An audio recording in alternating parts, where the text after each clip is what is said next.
Kayo ba yung tipong caring na, giving pa? Swak kayo dito sa ikatlong leg ng Noel Bazaar sa Philindes Tent sa Muntinlupa. Isinagawa ang ribbon cutting kasama si Noel Bazaar founder at President and CEO ng Cut Unlimited Incorporated na si Miss Mayos Gozon Bautista. We have from home essentials to different pwedeng pangregalo to bags, clothes, shoes. Meron din mga anik-anik na uso na ngayon sa mga bata. And there's also a lot of different toys and food, of course. Habang nagsha-shopping, maya't maya pa kayong kakantahan ng kanilang mga carolers. Mapupunta rin sa mga tinutulungan ng Kapuso Foundation ang bahagi ng kita sa bazaar.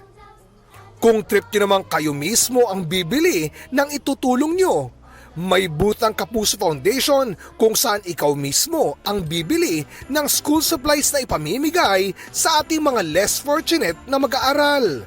Sa halagang 250 pesos, may ilang notebook na may kasamang notepad pa, jumbo pencils, eraser at iba pa. Ibibigay ito sa mga mag-aaral na makakatanggap ng mga bags para sa unang hakbang sa kinabukasan, 2025. Ito yung mga tinatamaan ng kalamidad. Ang mga kasama dyan, Bicol, Catanduanes, Aurora. Yan nga ang pinagkaabalahan ng ating Kapuso at Noel Bazaar Ambassador na si Shuvi Etrata. I feel grateful actually to be given a chance na tumulong sa mga tao, especially now that it's Christmas, it's the season of love, season of giving. I'm inviting everyone to also share, diba? Give love.